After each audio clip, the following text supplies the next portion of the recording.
Hi, everybody. Welcome to our panel on AI, art, and the future of creativity. My name is Greg Hahn. I don't know what I am. But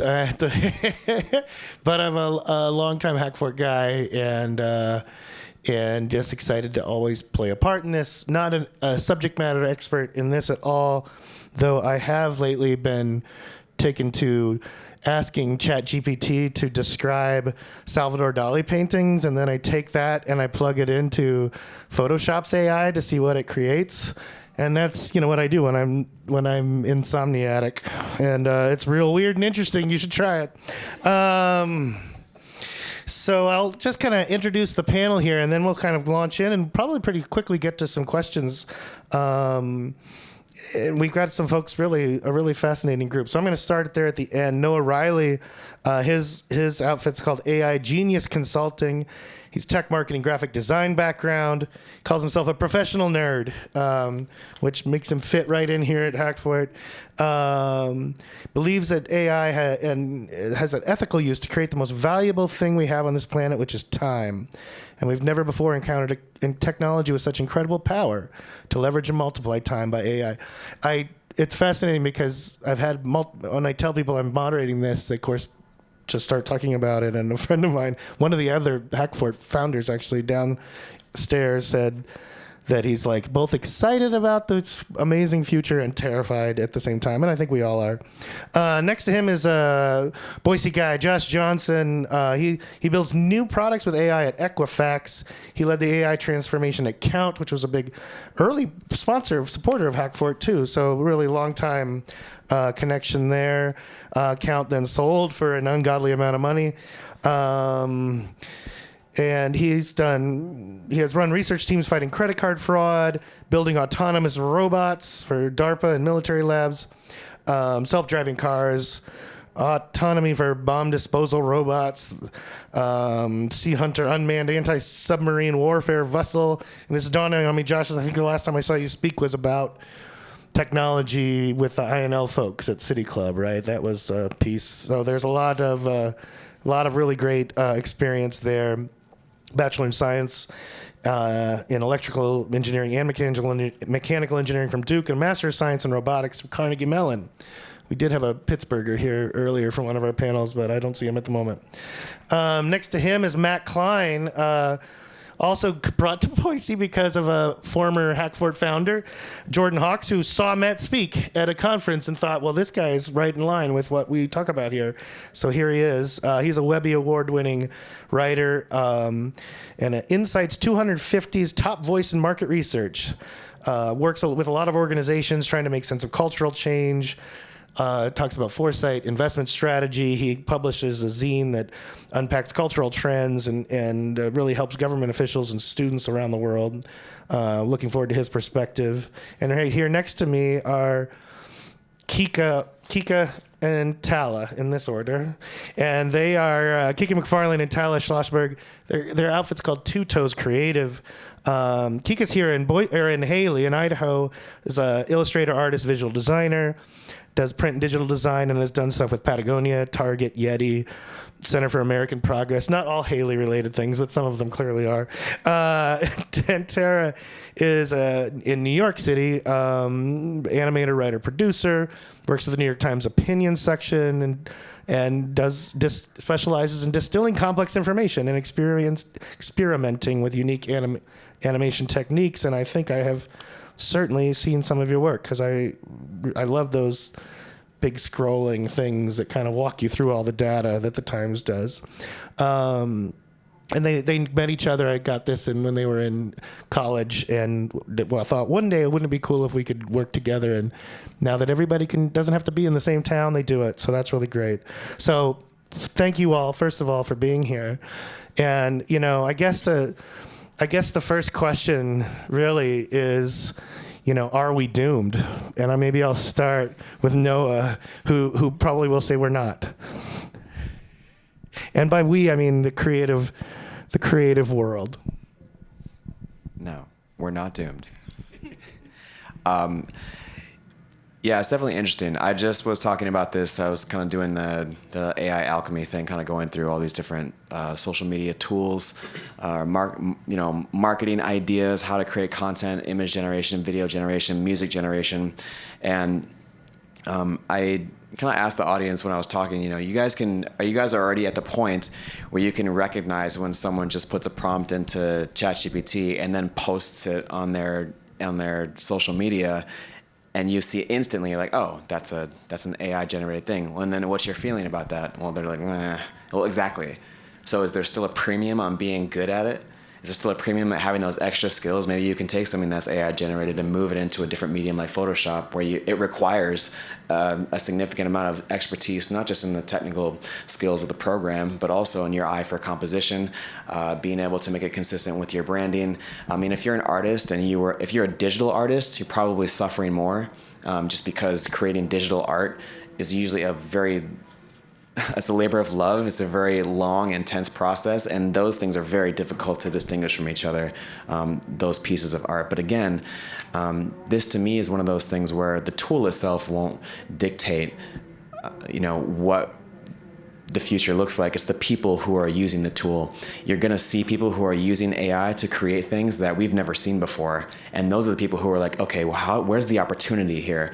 I was in graphic design for 13 years. It stomped all over what I was doing, but I didn't look at it and go, well, I guess I'm done. I'm like, how can I make this better? How can I tweak this? How can I use my knowledge to actually augment my skill set, not look at it as being something that's going to come and replace me? Right. Well, just to prep everybody, I think we'll talk for a little bit about this sort of art side of what we mean by creativity, and then sort of ease into, obviously there's a ton more creativity in AI than in creating arts, and I'll give an example of that in a little bit. But let's jump over here to you two, because you're working in this space, designing, animating. I mean, what's the kind of what do we see at the moment about what AI is already doing to the industry? Yeah, I mean, as an artist, I get this question all the time. I would say 50% of the time that I meet someone, they're like, oh, what do you do? And I say that I'm an artist, we run a creative studio. People say, oh, are you threatened by AI replacing you? And that question always kind of makes me laugh, because that just is not one of my primary worries as an artist. It's actually something that we've figured out a lot of ways to be helpful to us in our work, and to help us learn, and to help us advance our own skill sets and our own processes. But that being said, I also do think there are a lot of real ethical concerns and ways that we need to be careful about how it's being implemented in the art and creativity space, in order to make sure that it does remain a tool that helps people learn and supports human creativity, instead of it being something that we rely on in place of human creativity. Yeah, absolutely. I echo a lot of what Tala said. And I think what we've talked about when thinking about how to use AI is our end goal as creative humans is ultimately to be creators, to be ideators, and not to be craftspeople. And I'm not speaking for everyone when I say that, but I think that throughout history, we've seen this fall away from craftspeople, and we've seen more opportunities to be ideators instead of spending a lot of time meticulously building an individual thing. Instead, we get to, as a society, think about larger picture, where are we going and what are we doing? And I don't necessarily think that's always a good thing, but I am interested in the opportunities that it opens up for more big picture ideation as some of the craft of building things is offloaded. So I think that's what I'm feeling hopeful about. But of course, there are things that I'm also feeling cautious about when it comes to AI. Yeah, I mean, to Noah's point, right? Do you see the challenges or the opportunities, I suppose? So Matt, maybe I'll ask you to talk a little bit about, where this is going in that kind of, strictly in the art space. I mean, is it, you write this, you connect with policymakers and all that. I mean, everybody's thinking and talking about this. What's the next thing, and how are people reacting to it? In regards to what's the next thing, I think that's the perennial question, which we often forget. We get to decide what that next thing is. We're acting as if this thing has come from another planet and that we're victims to it, forgetting that we're the ones making the thing and we're the ones using it. So this mindfulness is incredibly important. And I think that goes back to your earlier point. I think for me, at least, I'm almost indifferent to how people are using it, just as a sample size of one, or what the output is, for as long as we're mindful. For at least we're slowing down and thoughtful of, why are we doing this? What are we getting from it? I am very interested in those who do feel threatened regarding, this tool replacing us. That is a fascinating inquiry for me, which is, why do we feel so threatened? Why do we feel so incapable? Why do we feel this lack of confidence? This is beyond the arts, but just in general. Again, going back to this idea that we're the ones doing it to ourselves. That's endlessly fascinating. So I guess a long-winded way of saying what comes next, I don't know, but at the end of the day, we're the ones holding the pen deciding what comes next. So it's kind of on us to determine that. Yeah, that's interesting. Well, just to kind of give everybody a chance to go, maybe Josh, there's this, when we talk about, I guess we'll just jump into this deeper thing of creativity. We talk about arts, we talk about, I come from a writing background, and, I know a lot of writers are sort of worried about this for just what you said, Noah, but we're just cracking the surface of what this thing is doing. It's just, that's one of the first things you see is, okay, it solves this, it solves some problems in artistic and in design and writing that maybe we didn't have that tool for before. But I was talking to someone who has to get a cancer check every couple of years. It's a full body MRI, which used to take 3 hours. Now it's AI assisted. And so as it's going through, if you wiggle a little bit, instead of having to go, okay, we just looked at this after it was printed, now you got to stay there, we're going to zoom back. It's doing real-time analysis at every step of the way, and it's totally changed that experience of getting this full-body MRI, and it's entire, so that's that's playing a role in pretty much every single aspect of our lives, and certainly in technology. Yeah, I think I have an interesting role on this panel because, I'm the one, I guess, putting people out of business. And as someone who builds AI, I think back actually to when I was, after the DARPA Grand Challenge in 2005, this was a race to develop autonomous vehicles that went across the Mojave Desert. And we finished that race. And this was the thick of bad things going on in Iraq and Afghanistan and people getting killed delivering razor blades and toilet paper through convoys over there. And so we thought, and we had built a team together with Caterpillar and Boeing and some folks like that. And we just did this race and we thought we can't build a fully autonomous vehicle that can go out into the real world right now. But we thought, what if we can maybe get rid of half the people that it takes to drive a convoy. So if you ever see a military convoy driving, there's 2 people in each vehicle. And we said, let's get rid of the second one and make it so that we can have half as many people. They can carry twice as much stuff, or you can have, that going on. And so we said, let's reduce the tasks, the burden on the driver. So now instead of having to drive, there's still going to be times, starting, stopping, whatever they'll need to drive. But in the meantime, can we go and do hands-free and all of that, which, now we take for granted because you can just buy cars that do that now. And we put all this work into it, and we were talking with the Army about all that. And a week or 2 into thinking this through, we realized, what is that second guy in the truck actually doing? We never really figured that out. So I'd read the Army's convoy handbook front to back twice. I still didn't know what the second guy did. So I asked a veteran who was on our team, and he's like, yeah, the second guy's there to keep the first guy from screwing around. There isn't really a set thing that the second person needs to do. It's just that the Army won't send one person out to do something. It always uses a buddy system. So here we were thinking that we were going to automate away a job, and we didn't actually understand the job. So we were spending a lot of time automating tasks that we knew were associated with the job, but we didn't really understand it. We didn't really know, what that job was. And this is, I think, where I don't think we're all screwed. Or whatever the question was, are we all doomed? Doomed. The reason I don't think we're all doomed is because the people that I have heard so far who are concerned, who are, or maybe who look at it gleefully and say oh, there's going to be no more writers or graphics artists or whatever because AI is going to do it all. these aren't people who are writers or graphics artists right now, right? These are people like me who build AI, and we just kind of assume that we can look at a job and we have some passing familiarity with it and we say we can do that. And then it's so funny, so many of these people are software engineers. You talk to the software engineer and you're like, okay, so is your job gonna go away? And they're like, no. And I was like, well, why? It can write code. And they're like, well, because so little of my job is actually writing code. Like, yes, that is the thing that I do that puts the fruits of my creative work down and, and transmits that. But like that actual act of writing code is not really where I add my value. I add my value somewhere else. And, and then I'm kind of like, nah, I think we're going to replace you guys. I can say it because Arjun from my team just walked in. So, I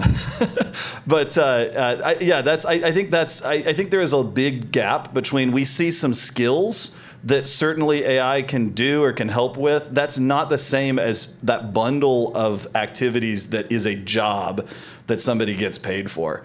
And I'll start thinking that we're going to replace jobs when I start seeing people who are doing those jobs saying, well, I need to go retrain somewhere else.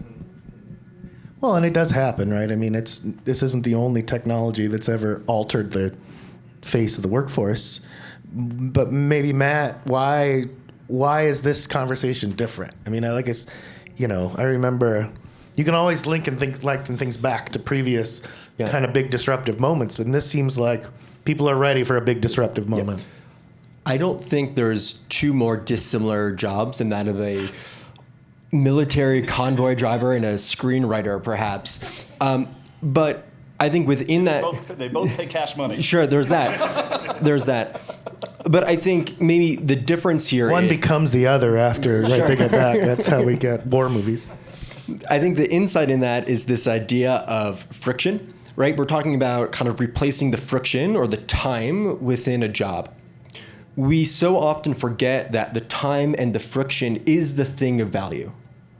In other words, since when have we valued the output more than the journey or the process, right? When we take that for art, which is what we're here to talk about, we forget that writer's block, tension, bad ideas, drafts and drafts and drafts, collaboration, time, friction, more writer's block. That's the thing that's valuable. That's what gets us to the output in the first place. So I think what feels different now is this, I don't want to say hastiness, but this reflexiveness to adopt, and I go back to this word mindfulness, without being mindful of what are we actually replacing? What are we erasing within this process, just trying to get to an output quicker?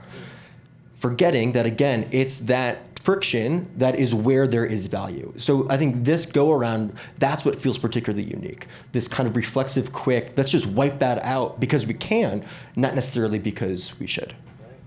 Well, Noah, there is still some tension in using an AI. I mean, certainly with writing, right? I mean, you could say, hey, ChatGPT, I just did this again. I've been having some insomniatic nights, so I said, okay, give me the most rock and roll song from each year starting in 1971. And it sent me a list, and I'm like, no, give me one more obscure list than that.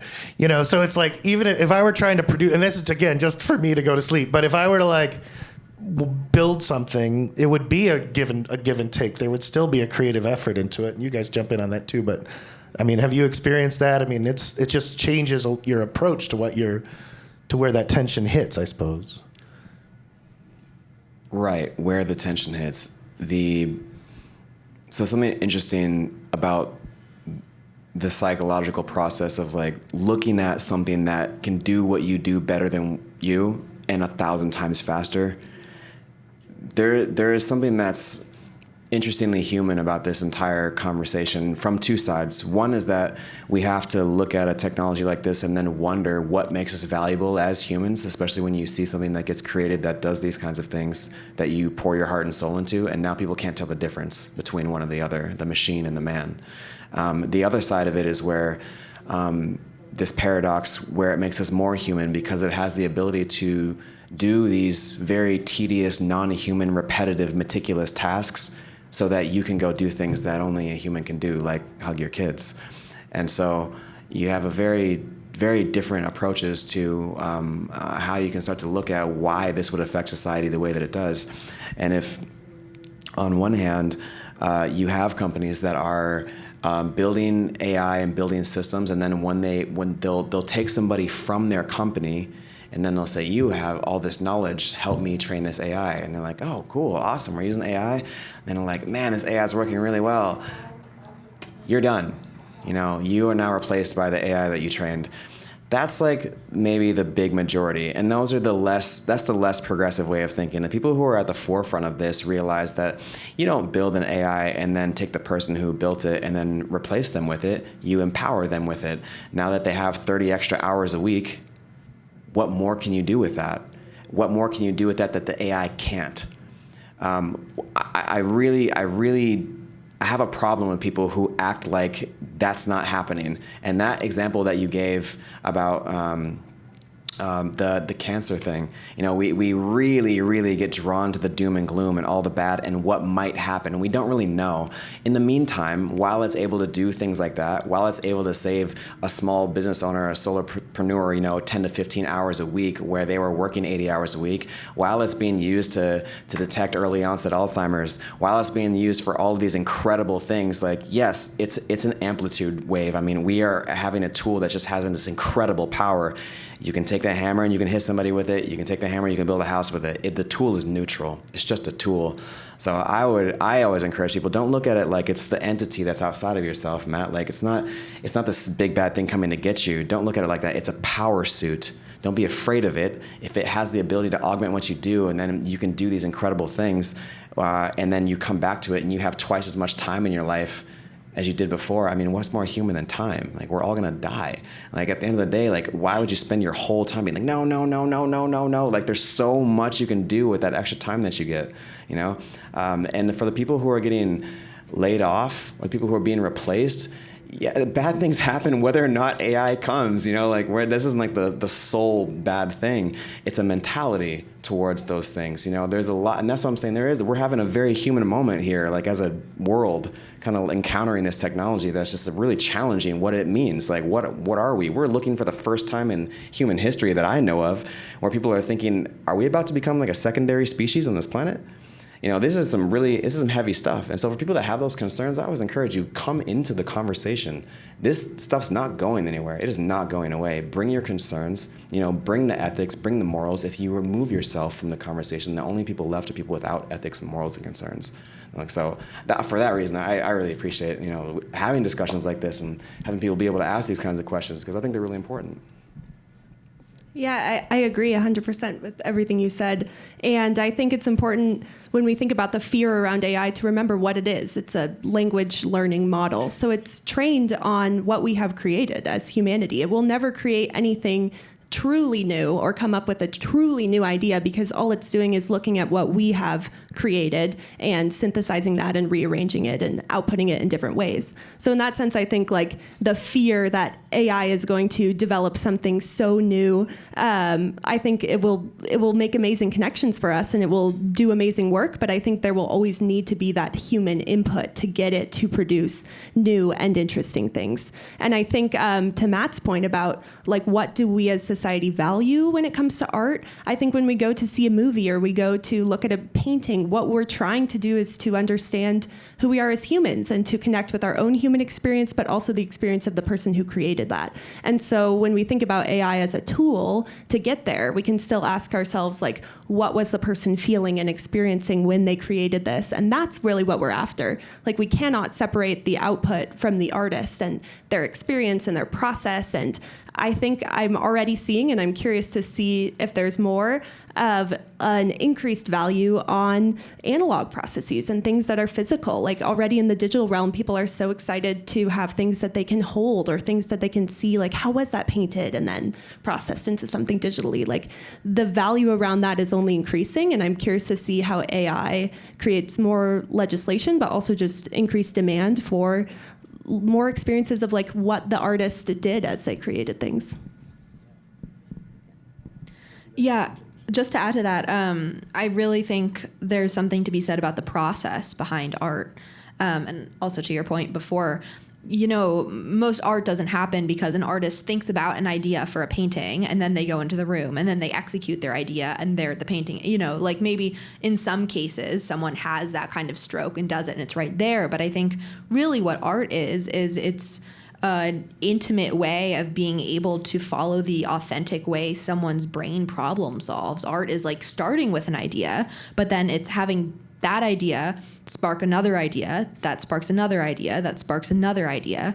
So I think when we look at the role of AI in that process, it can help us with the initial ideation, and like refining that. But AI isn't going to be the thing that makes the idea from the idea from the idea from the idea. It can help us in those individual points in time, but we're going to be the ones as humans that are connecting those dots and connecting those points. And I think that also amplifies the value of creatives as connectors, as people that can bridge complex ideas and stories and experiences from the real world. I mean, I think that's even with ChatGPT and, a lot of these like language models, why people are sometimes disappointed. You say like, write me a story about this. And then the story kind of sucks. And you're like, well, I don't understand. Why is this story not interesting?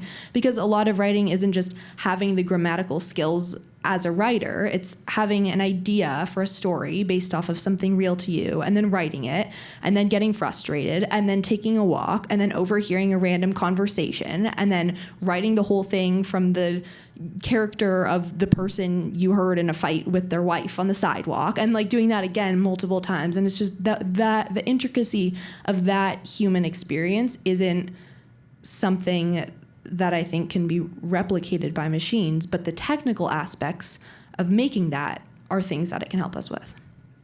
Josh, you want to? Yeah, so I've actually got a strong agreement and a strong disagreement about a couple of those comments. So I'll start with the strong agreement. I couldn't agree more about like what art is here is not just the output. And I think that's, for me, what I was getting at with the story about convoying is if you don't really understand what art is, then saying like, oh, I can like reproduce this same thing doesn't mean that you're going to displace an artist. It may, but it also may not. We are here right now at a big music festival. Like, I guarantee you go to any one of these venues and the sound is not as good as it is in your car. You can go listen to the songs that you can listen to here in your car and you're going to have a better audio experience. And that's how the music industry worked for a while. It was selling us tracks that we listened to at home. And then that became so cheap and easy because of iTunes and because of people pirating that music that now all of the music in the music industry or all the money in the music industry is made through in-person live physical performance. That's the way that the business model works now. So, it's a case where like we got better at this part and it actually made us focus more on, on this other thing that was harder to replicate. So I do, I'm on the board at Boise Contemporary Theater here, right? Like you don't need AI to get rid of theater. We've had the replacement for theater. It's movies. Like, okay, why doesn't anybody go to the theater? Well, don't think about that too hard because I want you to still come. But the part I'm going to disagree with is I do think that we can see true what we would identify as creativity coming from these models. I think even now, and I think certainly as they get better, I hear a lot of, and I don't mean to imply that this is exactly where you were going, but I hear a lot of thought that since what an LLM is doing is functionally being trained by trying to predict the next word in a sequence, that all it can do is kind of be backwards looking and think back. Because, the take on this comes from the Turing test, the idea of like, how do we define intelligence? Well, one way to do it is to say if you can't tell if you're talking to a person or a machine, then that machine has equivalent intelligence to the person.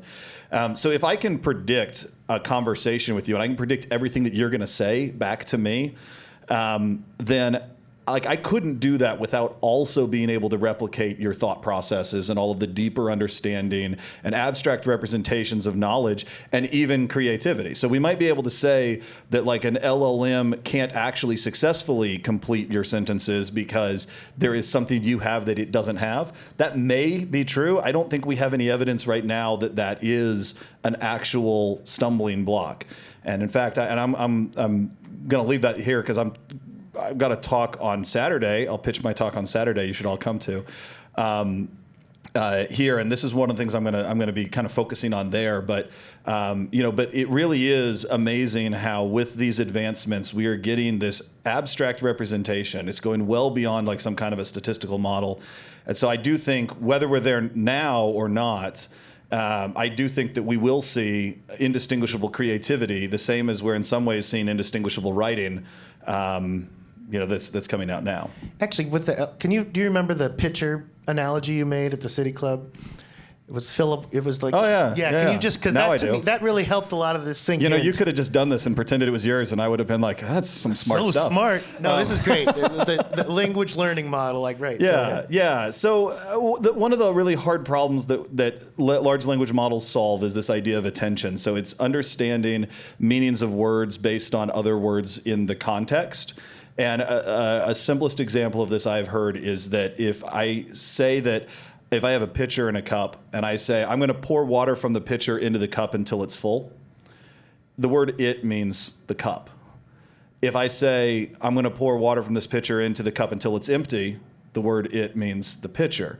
And this works for many more things than just pronouns. What's interesting about that to me is not just that you have to understand the context within the sentence, but that you have to have some understanding of the physical relationship, that there is a causality.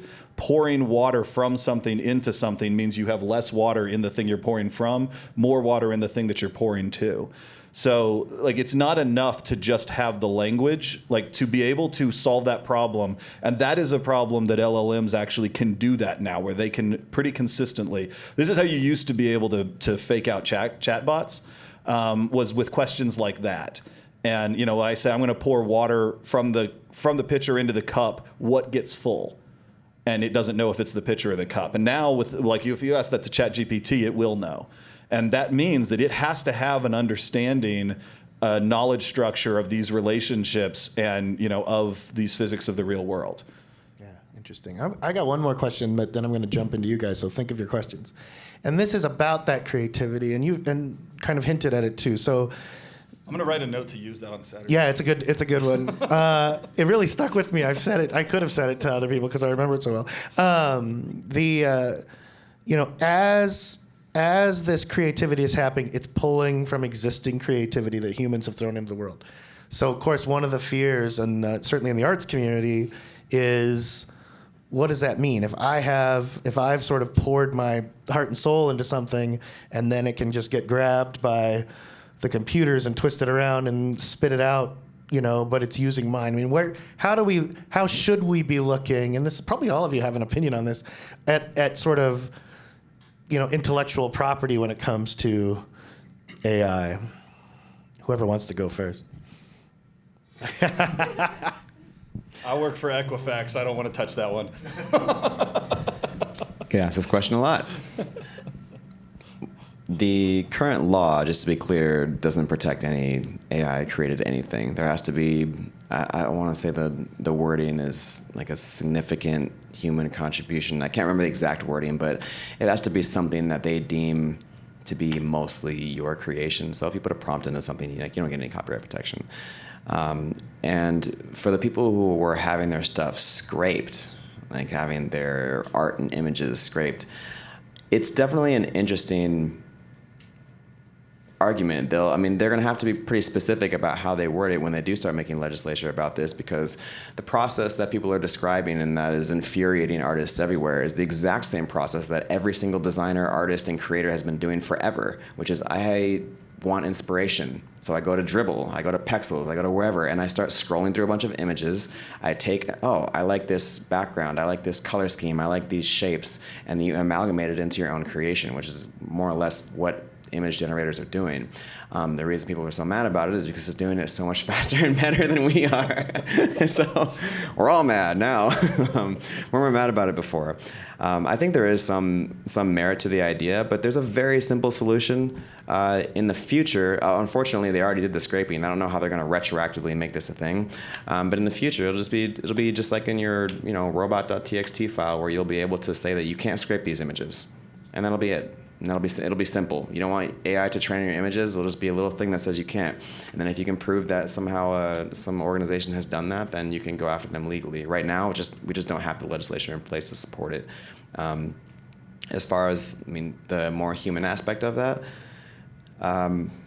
it's very difficult to say. Again, like Google Images, like no one's been getting mad at Google pulling up images of copyrighted images, and people will, pull those and throw them all over the place and use them and put them in their social media posts, and no one says anything about it. But if AI does it, oh hell, so help us God, all of us like, oh, how could they do this? And like, well, Google did the same thing. Why aren't you guys complaining about that? It's not because if Midjourney spits out an image to me or DALL-E spits out an image to me, I don't have to go and use it. I don't have to. They don't make me do anything. The same way if I see copyrighted images on Google Images, I don't have to go use that either. We're taking a lot of responsibility away from the end user and placing it all on the people who are developing the AI. And I think that's kind of a strange thing. Maybe a natural thing, a human thing to do, because we want to point at the people with the biggest way to benefit from it. But I think that at the end, we're going to come up with a solution. We just don't have it quite yet. I think we can just calm down with this whole thing. There's not really much we can do about it right now. I don't know if they're going to shut down these companies, but yeah. Matt, you wanted to... I'll add a quick thing. It's funny you bring that up because I think from the last time I've checked, that was Getty's Images defense in regards to the copyright thing. So for those not familiar, what ended up happening was an AI tool was putting out images, and they were finding that the Getty's image watermark was showing up in the AI created images, meaning the base was scraping from Getty's images, which were copyrighted. So what you brought up was the exact, I guess in this case, the not defense, but their argument was, well, what is the difference between this of scraping these images and if someone was just to look at all of them and then be inspired to go take that photograph or go make that painting? What is the difference between that dot connection or the computer making that dot connection? And I think what we have to remember here is that creativity is not as much, again, the output, but the dot connection between these disparate ideas. That's the creative part. So I think what's really interesting is that implication of, well, what's the difference if the human's doing it or the machine is? But further, I think what this really is a signal of is not as much this output or the process, but why are we doing this? Like what this is a story of why are we screwing over Team Human for a race to the bottom of cheaper, better, faster images, screwing over artists? We're doing this to ourselves. What does this say about the organizations that feel so compelled to rip off artists, to not pay them, to put human creativity at such a low premium? That is fascinating to me. What does that say about culture as a whole? And that, to me, is the ground zero or the root of perhaps some of these conversations. Not as much about the case or what is creativity, but why are we screwing ourselves over? We're on the same team. Yeah, and I think, I'm not a lawyer, but I've certainly talked to a lot of lawyers about this. And I think, both of these perspectives are interesting from like an ethical and a moral perspective and how we want these things to work. But the legal issues are actually quite a bit clearer, which is that there is a very clear difference between scraping an image or even just downloading an image and looking at it and being inspired. And that is a very clear difference in copyright law. And that is about whether the medium has been replicated or not. So when I look at something, that does not count as me replicating the image, even though I have formed some kind of memory of it in my brain. But when I pull it into a data set, I have made a copy of it. And that is a clear and legal distinction that means that we'll see what comes out of case law. But a whole bunch of lawyers that I think really know what they're talking about on this have strongly convinced me that what's gone on to train these models, these companies have legal liability. Now, what does that mean for business? I think I really like this idea of let's decide what we want. Like before we decide what the courts tell us happened, what do we want this to be? Because I don't think it's going to be it's not going to be a legal conclusion to this. The same way as Google went off and copied all the books in the libraries and people were like, hey, wait a minute, those are copyright. you can't just copy those. And Google was like, well, okay, we really want to. And it dragged on. And then they worked to a couple of big publishers. They got some big publishers to agree. And then the small publishers, it was kind of great, there's an onerous opt-out process, or you can just take a token payment. Same thing with music. That was the same kind of deal about where people said, it's different when people were playing a song on the radio and it wasn't on demand. That didn't bother us so much. It made people buy CDs. But now that people can go to Spotify and Pandora and they can play on demand, now that's almost the same as if they already have a license to it. So we think that on demand means we should get paid differently. Again, there were legal answers to that, which a lot of people ignored and ended up making payouts, doing settlements, and it came to some kind of a business conclusion. And we as a society just kind of got to we're cool with this, we're not cool with that. And I do think, like you said, there's going to be an outcome to this in terms of we're going to be cool with some scraping of copyrighted material without permission, and we're going to be not cool with other things. And I think we should figure that out before we just before it's just whatever people in Congress that don't really understand this decide, and a bunch of case law that's 10 years out of date by the time it's written decides it for us. We did do that. We just waited until the song came on the radio and then ran over and pushed record on our tape deck. And so we never had the beginning of the song. Dude, the RIA may be here. You better be careful with what you say. I think statute of limitations might not be over. Dig through my parents' closet or something. We are at a music festival. You are talking about copying music at a music festival. Yeah. Yeah, totally. I wanted to speak to, I don't know, so many thoughts on this part of AI, and I think it's definitely a point of concern and curiosity to see how it evolves, like you've said, with what the legislation is going to turn into. But I think to your point exactly, almost when it happens, it's going to be too late. These companies have already done it, and if they weren't going to do it, somebody else was. Points of concern for me are about the lack of transparency. I think even in the last few weeks with Sora, the new OpenAI video creation software, there was an interview with the CTO, and she refused to say what exactly it was trained on. And there is this cagey energy around it, and I think as an artist that feels a little bit disappointing, but also as somebody who's excited about the technology, I also want it to be the best it can be, and so I'm train it on everything, let's see what that does, from a point of personal curiosity. And then from the point of an artist, I'm but then who is profiting on that? And it's not the artists who originally created it. So that's something that I feel super torn about inside. I think something I'm very curious about is the model that OpenAI had around custom GPTs and having specific data sets and data sets that lived behind paywalls and GPTs being trained on that. For example, now you can pay extra to have the GPT that has all of scientific data and scientific journals that normally exist behind paywall. You can now interact with the GPT that's read and been trained on all of that for a premium price. So it's already happening when it comes to data sets, but I'm curious how that will evolve when it comes to images and visual art. Will there be this kind of emergence of artists creating custom GPTs trained on their art and selling that? I would love to see artists kind of reclaiming this and finding a way to use it in that way, because I think the point I get stuck on is who profits. Well, and you brought up the RBT or whatever, but I've been here reading a little bit about, I don't know, it's sort of for the layman, a blockchain kind of idea where you can lock in whatever your digital file carries that piece of data with it forever, and then you could have conceivably some micropayment system that's this was one of 100 things used in the creation of this, here is your payment.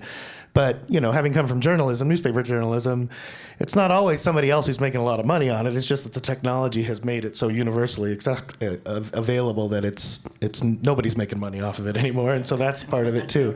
Does anybody have a question? Yeah, go ahead. So you already answered part of the question. So my daughter is in college. She's an artist and a writer, and she's almost militantly pissed off about everything. Yes, of course, everything.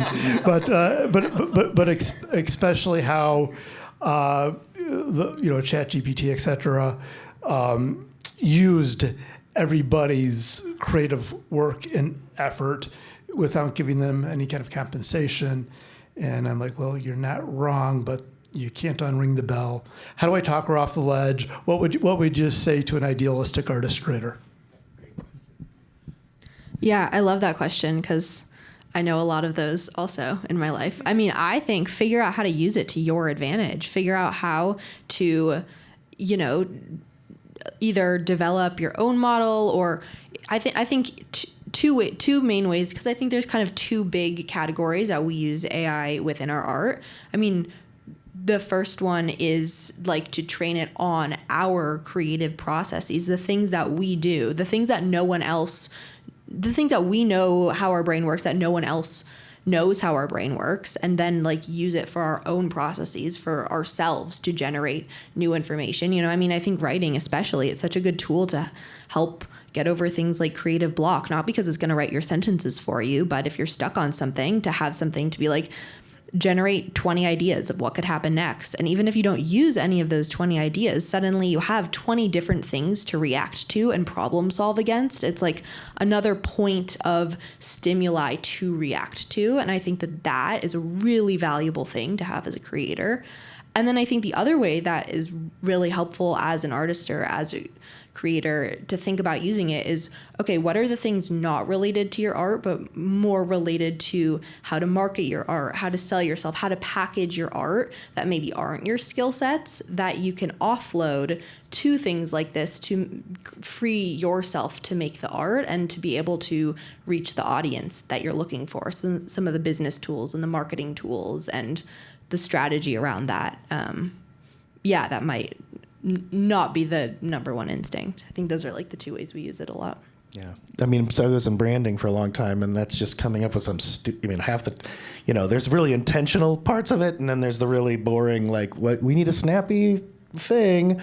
And boy, having somebody else spit out 30 snappy things that I could look through and go, no, those are all done.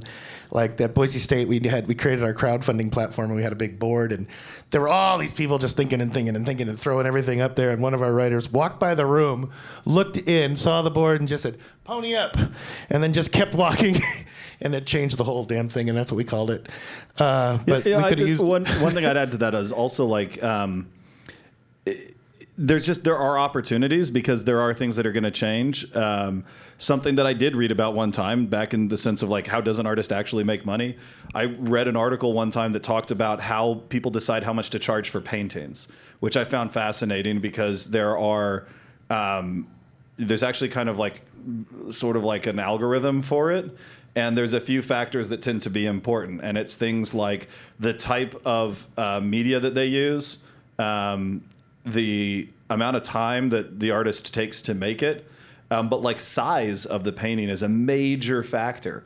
So I always thought that, and I was like, man, why would anybody get into making small paintings? Like if you're trying to do this as a job, and you know that a larger painting at an art gallery is going to sell for more money, everything else equal, same amount of time that's put in, same amount of cost of materials, all that kind of stuff, the bigger painting will sell for more money. And I thought, well, there's just like a whole process for that. Well, things are going to change like that, where there's maybe now opportunities to make money doing things that wouldn't used to be valued, because like people just valued, hey, will it cover a large part of my wall? I will pay more for it if I can put it in the bigger room. I mean, that's how that's gone on. Like, what is the equivalent? What is it now that's going to be like you can be an artist that can make more money doing X now that you couldn't before because it's going to be valued differently, relative to other things, just because what it takes to make this art has changed.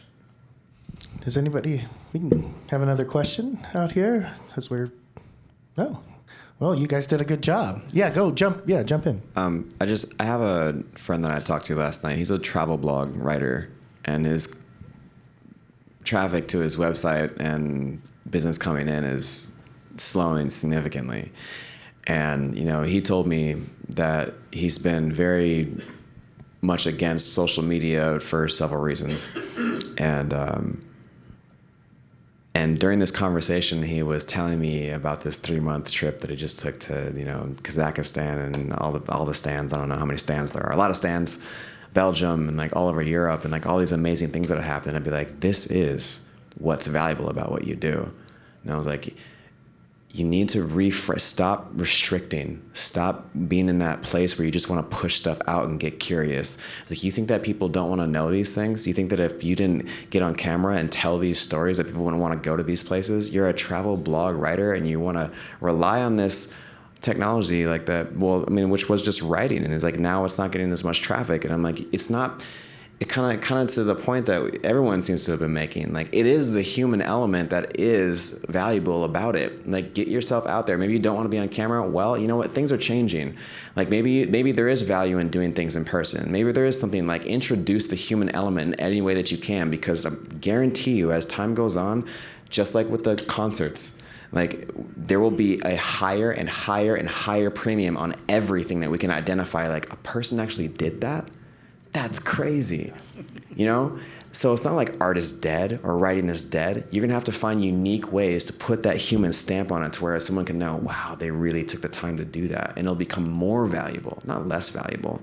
In the meantime, other parts of the process, like whether that be your marketing or how you're reaching out to your people or doing lead gen or keeping track of all your emails or whatever, yeah, automate that stuff, because that's not what you're passionate about. So use the tool and get creative. Like, the only thing that's gonna hurt you in this situation is resisting, just outright, just resistance, anger, push it away. Like, it's here. Resistance is futile. That's right.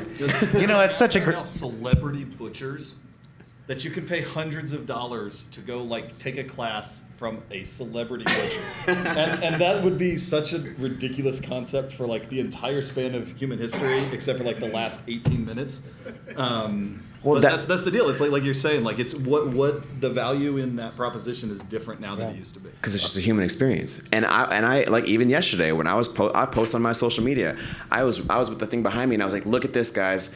People with paintbrushes painting on a thing. It's really happening. I turned around and I was like, are you guys real? And they're like, ah. But it's funny now, but there will be a higher and a higher and a higher premium on that kind of stuff. So people who are really dedicated to it and find creative ways to introduce that human element, you're going to be worth way more, you know, in 5 years than you were 10 years ago or 5 years ago. So don't be discouraged. Just tell her to get creative.